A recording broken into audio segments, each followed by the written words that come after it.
sprinted back down the porch to the driveway. When I did, I heard all the men start to chase after me. I ran as fast as I could to my car and unlocked it and then jumped inside.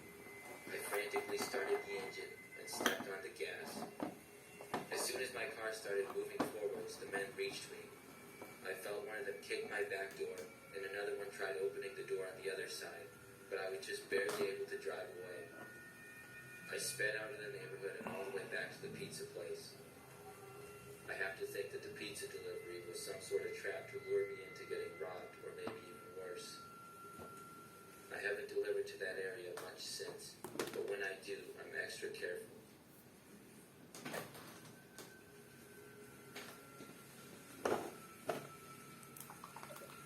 I'm a 21-year-old female. Around 3 years ago, when I turned 18, I decided to get a job as a pizza delivery driver. We lived in a small town, and there wasn't much, but there was a little pizza place. My older brother had worked there as a pizza delivery driver the year before. I went in one day to ask for an application to work there. The owner was a middle-aged man named Gary. He told me I was hired as soon as I asked for the application. I thought he must be joking, so I laughed, but then he said he was serious. I remember my brother had said that Gary was a little weird, but I didn't really mind as long as I had a job.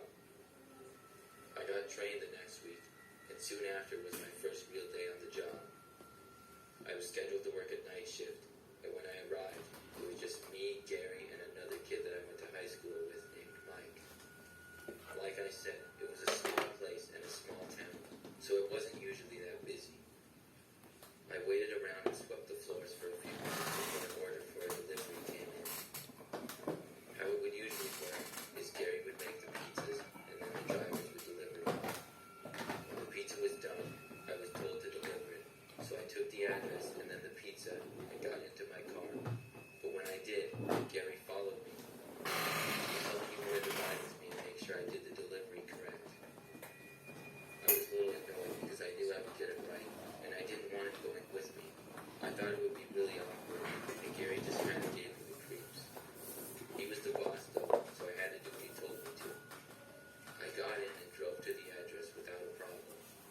Gary didn't really say anything during the drive. He just watched me. We arrived at the house and I got out and gave him the pizza. Gary stayed in the car and waited. When I got back to my car that was parked on the street, I saw that Gary was in the driver's seat now and was motioning for me to get in the passenger side. I got in and asked him why he was driving. He said he needed to show me something. I was getting a bad habit, and I really didn't like Gary driving my car. I asked him again what he was doing, this time with a more stern tone in my voice. But he didn't answer me this time, and focused his eyes on the road. He started driving back, but then made a turn that I realized was not the right way to go back. Then Gary spoke, but his tone of voice changed. He said, "Just shut up." I knew then that I was in trouble. I feared for what Gary might do, and he was much bigger than me. He took a road that led more into the wilderness, and we drove for several minutes. Then I saw a stop sign coming up. I did just what I thought I had to do, and as soon as the car came down to a slow enough speed, I opened the door and got out, and then I ran as far away as I could. I started running in some grass, and then sort of a wooded area. As I was running, I heard his door open, and I heard him shouting, but I couldn't understand what he was saying. That made me run even faster. I didn't know where I was going, but I knew I needed to get away. I ran for as long as I could, before running out of breath, and then I hid behind a tree. I didn't hear him or anything, so I decided to take out my phone and call my mother. I told her what had happened, and she had me turn my location on so she could pick me up. She arrived about 15 minutes later, and then called the police. My car and Gary had both vanished. He ended up being found and arrested a week later. My car was found in his garage. His restaurant was shut down, and I ended up getting a job at a local grocery store instead.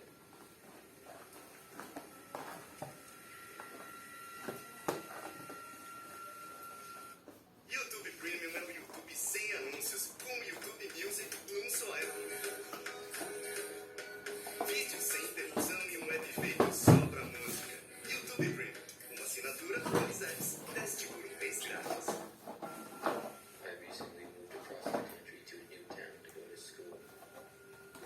was able to land a job as a pizza delivery driver pretty easily.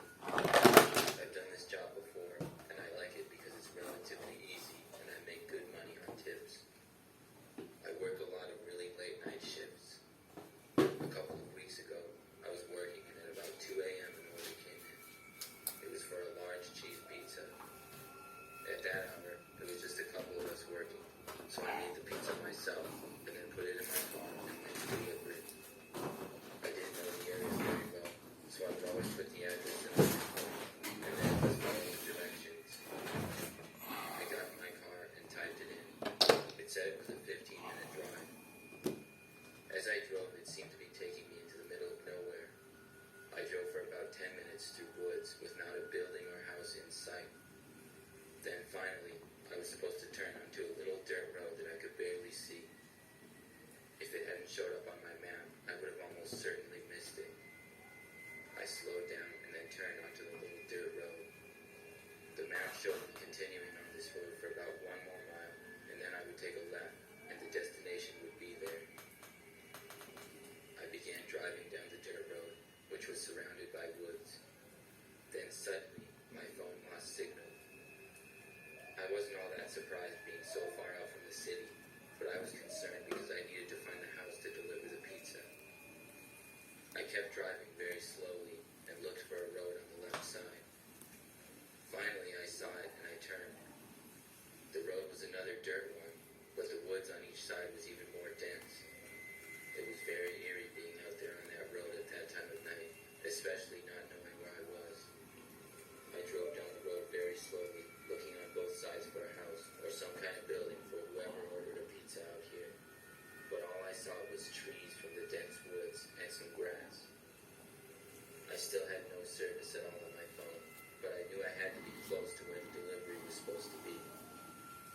It was very dark and hard to see, with the only lights coming from my headlights. I wasn't seeing any kind of buildings at all. I started to get a really creepy feeling being out there, and after about 5 minutes of driving down that road looking, I decided to turn around and go back, because I could clearly see that there was no buildings. I drove my car back to the other dirt road, and then back to where I had signal before. At last, I was finally able to get connection on my phone, and when I did, I looked at the map again, but the address had been erased, and it was not there. I found the card that I wrote the address on and put it back into my phone, but this time, it said address not found. I decided I would just head back and try to figure out what was going on. When I got back to the store, I showed my boss the address and told him what happened. He looked surprised when I gave him this information. Then he told me that there are no houses or buildings in that area at all. I went back to look at the order that had come in, but it was gone. I chalked it up to a lack of sleep, but to this day, I really don't know how to explain what happened. Maybe I was just really tired, but it was still a really creepy experience.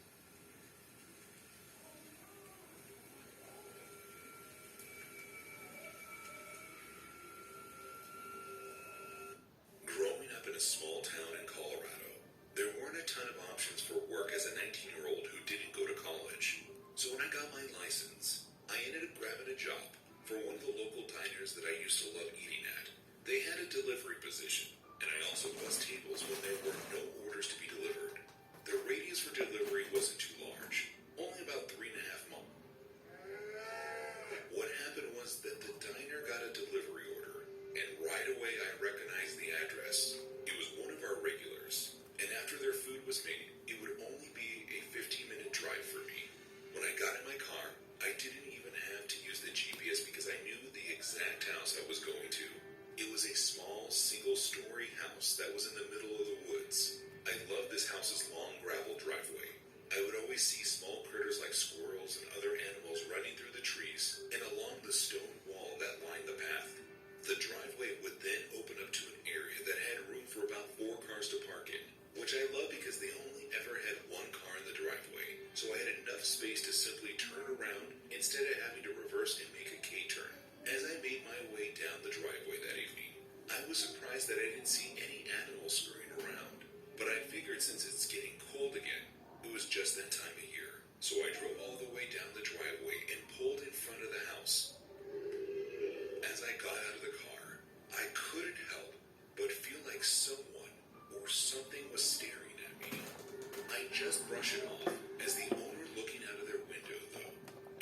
made it around my car to the passenger side to get the food.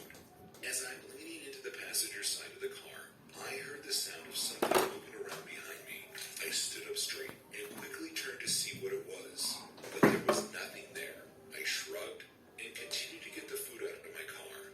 This time, though, as I was closing the passenger door, I heard what was an unmistakable, deep, growling noise coming from the trees. I tried my best to look into the dark forest where the noise was coming from. As I slowly backed toward the house, that was when I saw it. A medium-sized black bear came running out of the woods. I could hear the snarling coming from it. With each step it took, I turned and sprinted toward the house. And when I reached the steps, I didn't waste time knocking. I grabbed the handle and thankfully, the door was unlocked, so I was able to rush inside. I apologized to the homeowners for barging in like that, but once they looked out their window, they understood. To this day, I still don't think that bear was trying to attack me. If it wanted to get me, it was more than fast enough. If I had to guess, it probably had cubs nearby and was trying to scare me off. Still, I'll never forget the look of those teeth as they charged toward me.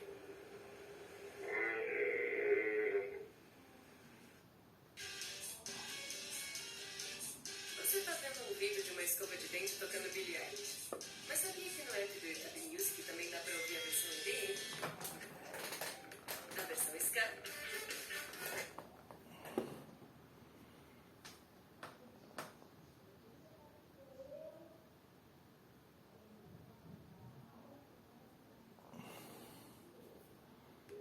Deep in the middle of nowhere, America, in the early hours of March 3rd, 1980, a girl is born.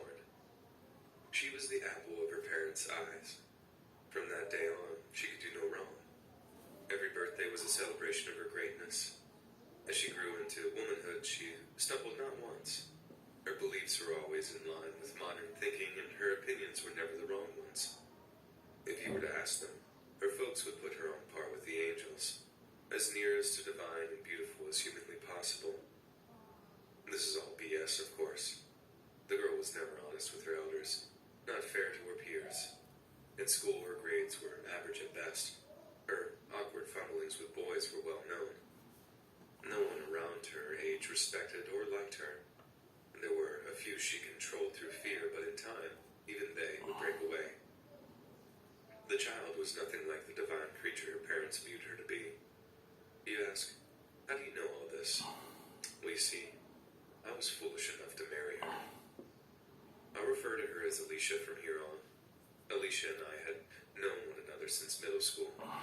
We'd grown up not far apart.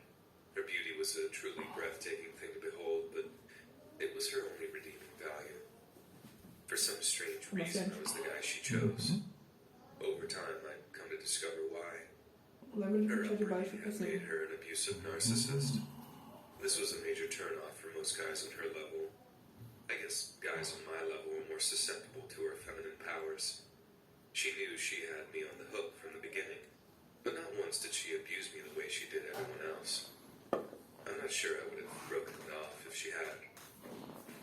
The relationship had its ups and downs like most do. Every few months we'd get into an argument and break up, only be back together soon after. Anytime society robbed her of something, which was often, I was the one there to prop her up. Maybe at the time I actually believed the world was out to get her. She certainly did. Through every bit of drama, I never considered life without her in it. Ajuda posso usar para acrescento. O olho às vezes combina com o que eu quero fazer. To Stanford.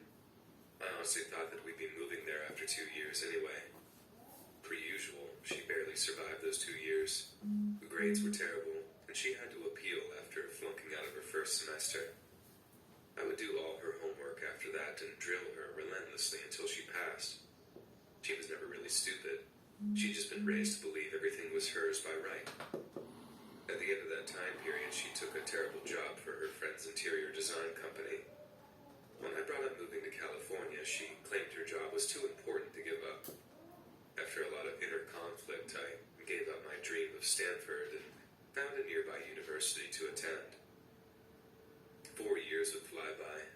I continued on with school while she bounced from one dead-end job to the other. Our first daughter was born along this time. Alicia took a long time to bounce back mentally, but when our second daughter arrived 3 years later, she seemed fine. By then, I was teaching at the high school. A last-minute death in the staff meant I was filling in as a wrestling coach, too. This meant I was spending less time at home. Alicia had long since quit working to raise the girls, a situation I had no problem with. Unfortunately, this gave her time to brood. She began accusing me of having an affair. The saddest aspect of all this was the fact that I still loved her just as much as the day we met. I never once thought of other women. The accusations broke my heart. The claims of cheating had been going on for almost 6 months. Strangely, one day they all stopped. 2 days passed until I had a free day to spend with her and the girls. Everything was great all throughout the day. She even cooked me a wonderful dinner. Afterwards, I was so exhausted I let her know that I was turning in early. I expected this would make her mad, but she looked angry. I should have known things weren't right when she tucked me in. She'd never been the type to do that, not even for the kids.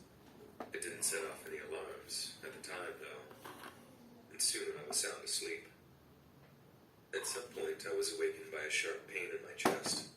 I fought to wake up. I also noticed a pounding sensation. I finally got my eyes open and I saw a form on my chest banging on it repeatedly. I was in that state where I wasn't sure if I was dreaming. Waking up was strangely difficult, but I eventually managed to do it. With my eyes wide open now, I could tell that form was Alicia. I couldn't understand what she was doing, but I knew it hurt. I summed up all the power I could and pushed her off. I ran my hand across my chest and felt a wetness. It took a second to realize that she had been stabbing me. That was when I began to panic.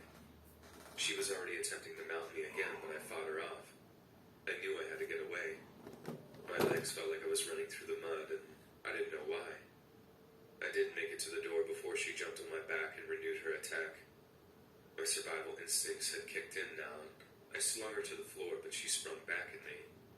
I impulsively struck her twice across the chin, which knocked her out cold. A place where worries don't exist. Might take a lifetime to make a wish. Go to it then.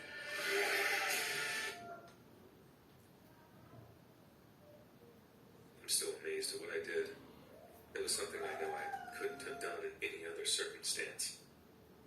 This gave me a chance to get a phone and call for help. Our oldest had been awakened by all the noise. She noticed the blood all over me and began to cry. I covered it up by saying I'd spilled ketchup on myself. And I'm not sure she bought it, but she did go back to bed when I asked her to. By now, I could hear Alicia trying to escape from the bedroom. I was in no condition to stop her. I now know she had drugged me. I ran into the hall bathroom and locked myself in. Only now did the blood loss begin to affect me.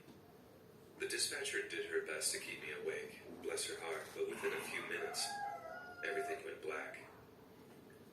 When I regained consciousness the following day, the pain was agonizing. My yelling alerted a nurse who came in and adjusted my IV. But not much happened for a few days. I remember short spurts of consciousness, but not much more. On the 4th day, I awoke on my own, still uncomfortable, but feeling better. A nurse arrived and let me know which buttons did what. She left and returned a little while later with breakfast. It was the first time in my life I'd ever had grits. I was so hungry I devoured everything. After lunch is when the cops showed up. I certainly wasn't expecting what I'd heard.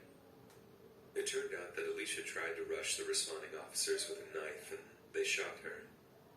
She had survived and was recuperating just down the hall. And on a positive note, my girls were staying with my mom.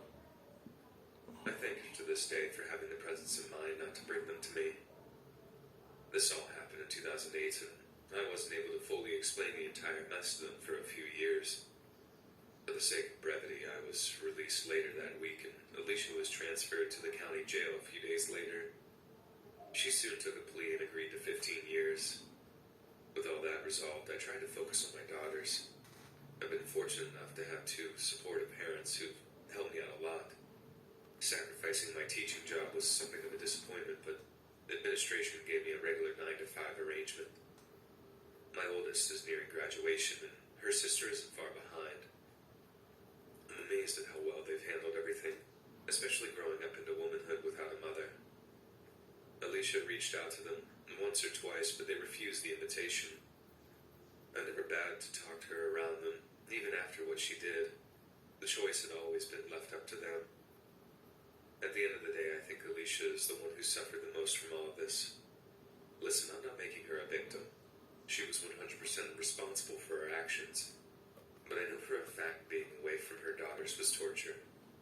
The wounds she received never fully healed. The few times I did speak to her, she made mention of her constant pain. Then, just as she was nearing the end of her sentence, she contracted COVID and passed away. It definitely wasn't an ending anyone deserves. Not even her.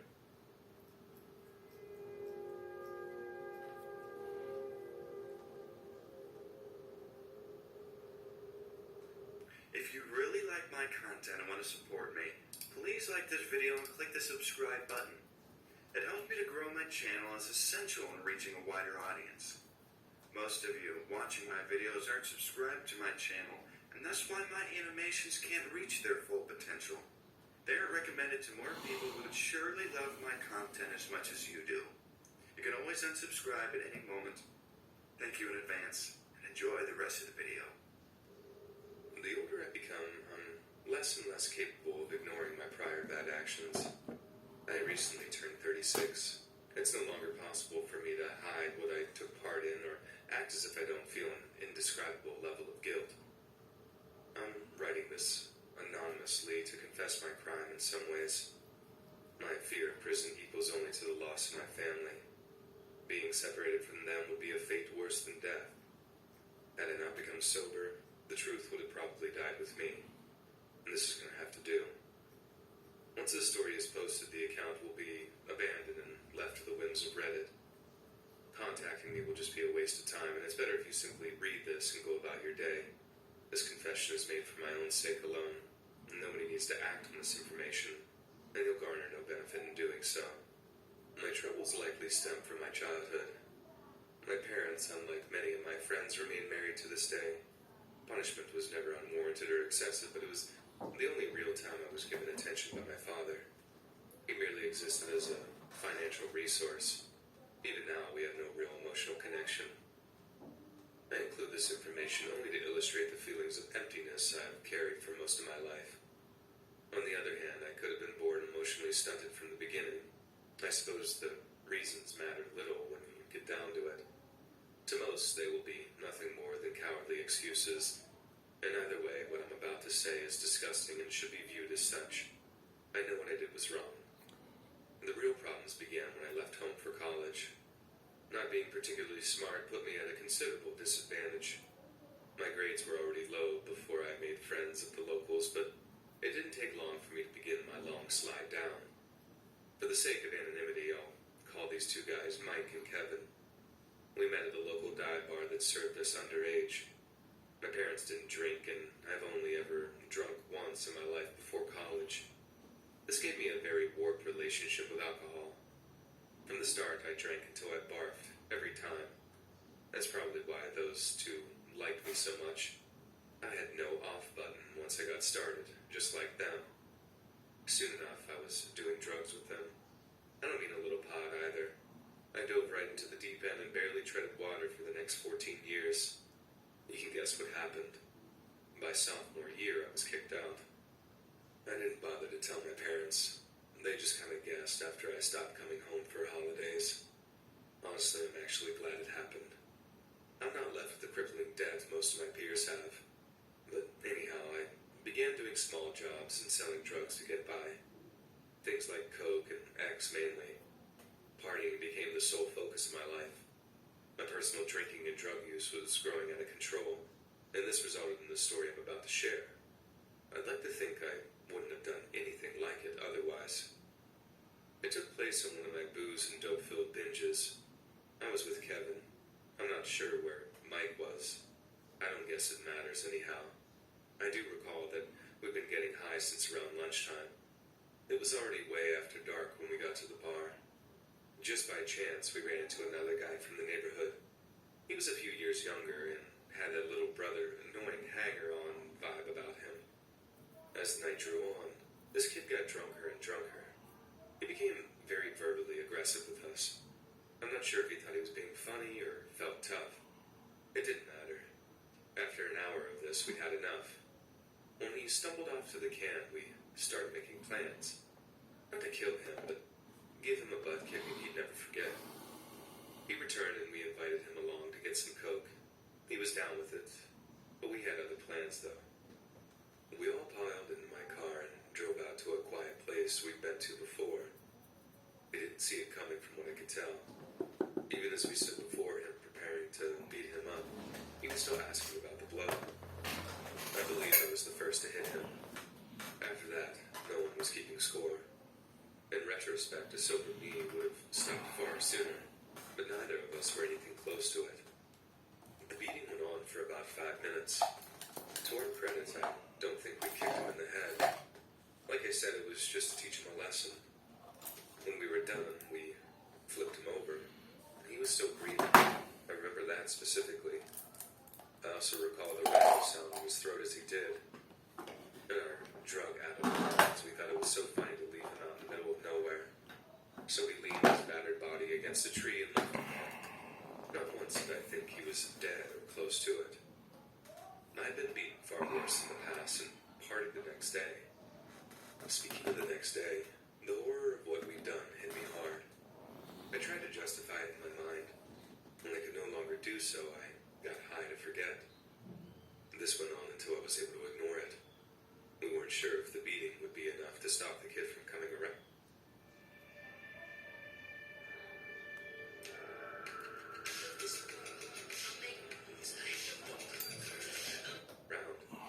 We hoped it would, but if it didn't, we hoped he'd at least keep his tongue in check from then on. The drugs were the only reason we hung out with him in the first place. When he disappeared, I don't remember anyone missing him or even mentioning him after that. This incident was a mere blip in my downward spiral of alcohol and drug addiction. I was able to put it behind me in a terrifyingly quick amount of time. Several more instances would occur, but none reached the level of depravity that this subject did. Years would pass in a blur. My so-called friends would sell me out the first chance they got. Even then, that night was never mentioned. Although I may sound bitter about what they did, jail would prove to be a godsend. Unable to get high for the first time in years, I was forced to face my problems. All but one. For a long time, I wasn't sure if it even occurred. I know now this was just my brain's way of coping. Now that I've been clean for over 4 years, the truth of that night is becoming more transparent by the days. There hasn't been a night in the last year that I haven't relived in my dreams. Perhaps nightmares would be a better word.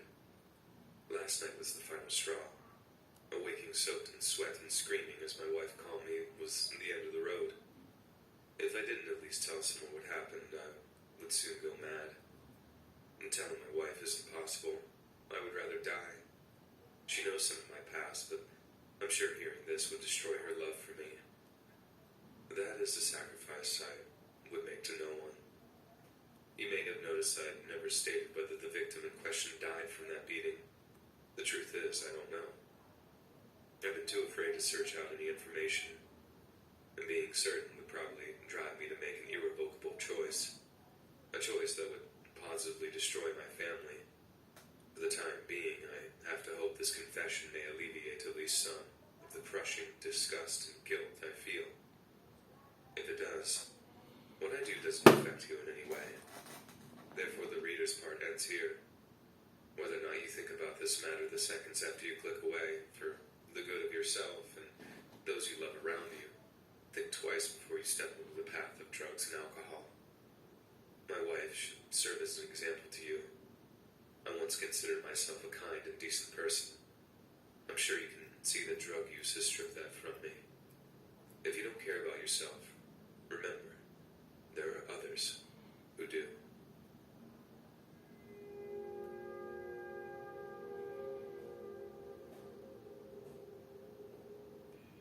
Throwing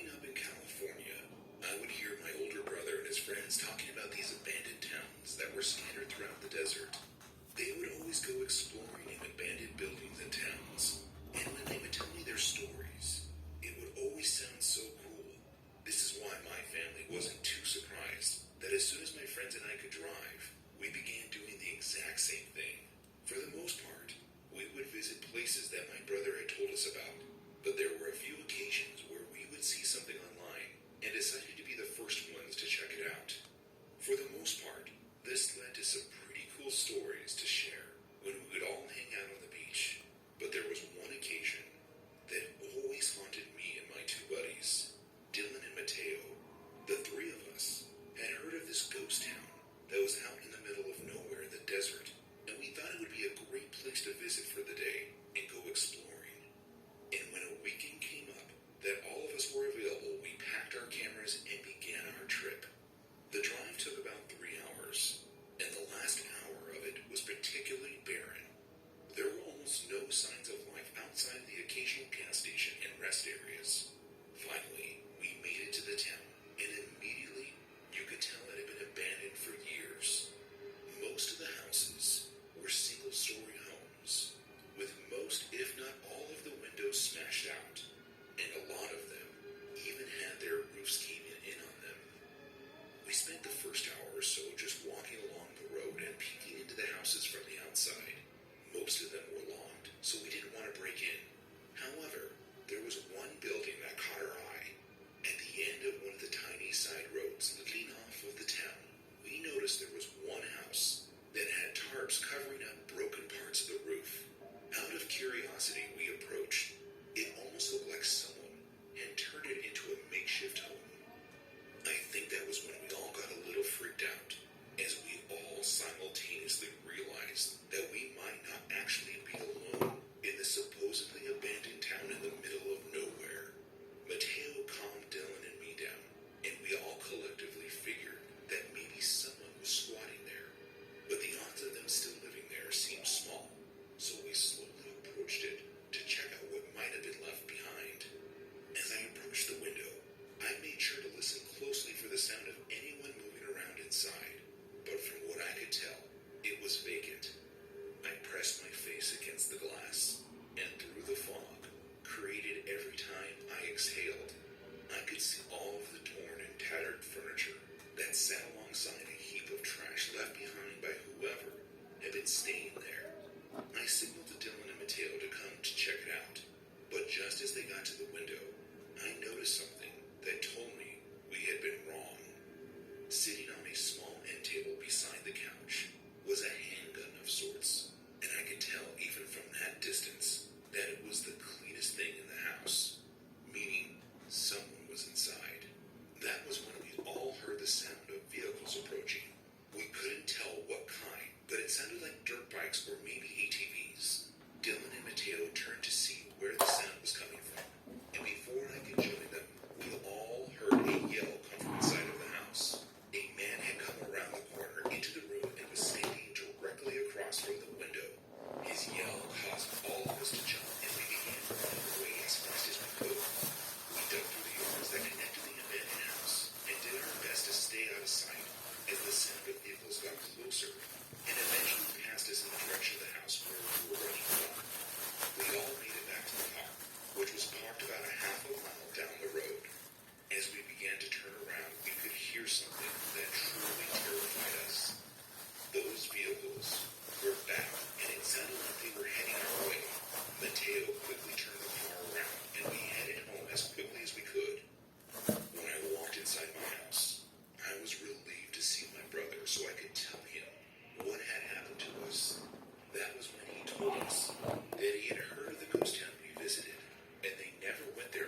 friends and I had always wanted to go camping in the Nevada desert, so when we all finally got the opportunity to do so, we all jumped at it.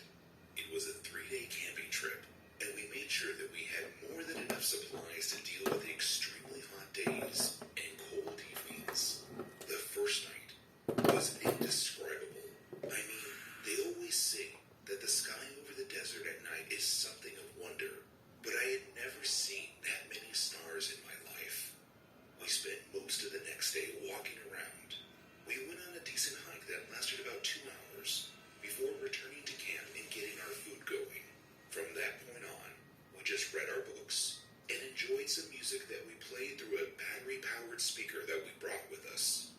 As the sun fell in the sky, we welcomed what we expected to be another beautiful night, but we were sadly mistaken.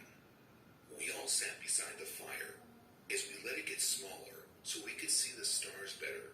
When my friend Francis began to tap me on the shoulder, I asked him what he needed, and instead of telling me, he just pointed off in the distance. Now, we were miles away from any civilization, so you can imagine how surprised we were to see what appeared to be another person standing about 20 feet away from our camp, just staring in our direction. We got everyone else's attention, and by the time they were all looking, the figure began to walk closer to us. That's when I decided it might be best to call out to them, so I yelled hello and asked if we could help them with something. They didn't respond at all. They just kept getting closer. At this point, they were right at the edge of our camp and continued to walk through. We all stood up from our seats and kept asking them if they were okay and if they needed help. But there was no answer. They didn't even look at us as we tried to talk to them. It was a grown man who slowly made his way right through the middle of our camp and then continued walking. That night we decided to stay up because we weren't sure if they would come back or not. But around 2 in the morning, the wind began to kick up and our fire ended up being blown out. If it weren't for the stars in the sky, we would have been in total darkness. We spent the next 2 hours waiting for the sun to come up, and after about 20 minutes of darkness, our worst fears came true. We could see the figure that we saw before lurking around in the distance. We all stayed close to each other, still unsure about what he wanted. There were a few occasions where the man got close to our camp, but he just seemed to be aimlessly walking back and forth. It was terrifying, but he oddly didn't seem to want anything to do with us. As the sun began to rise, we all began to pack up our things. Though nothing happened to us, there was no way we could do another night out there. As we were packing our things, I kept looking out into the distance, wondering if I would see the man who had been stalking us, but there was no sign of him anywhere. We left the area without a trace of us being there, and haven't talked about going back since. When I was 27 years old, I decided I wanted to be adventurous, and one of the things that I always wanted to do was go on the Appalachian Trail hike. So I decided to plot out a 4-day section of the hike and asked my dad if he would drop me off at my starting point and pick me up 4 days later at a spot that I designated on the map and GPS. He was more than happy to help me, and before I knew it, my hike began. Days 1 and 2 were just fine. I was making good pace for a while, and it was actually looking like I might reach my pickup point a day early. That would have been fine, though, as I would just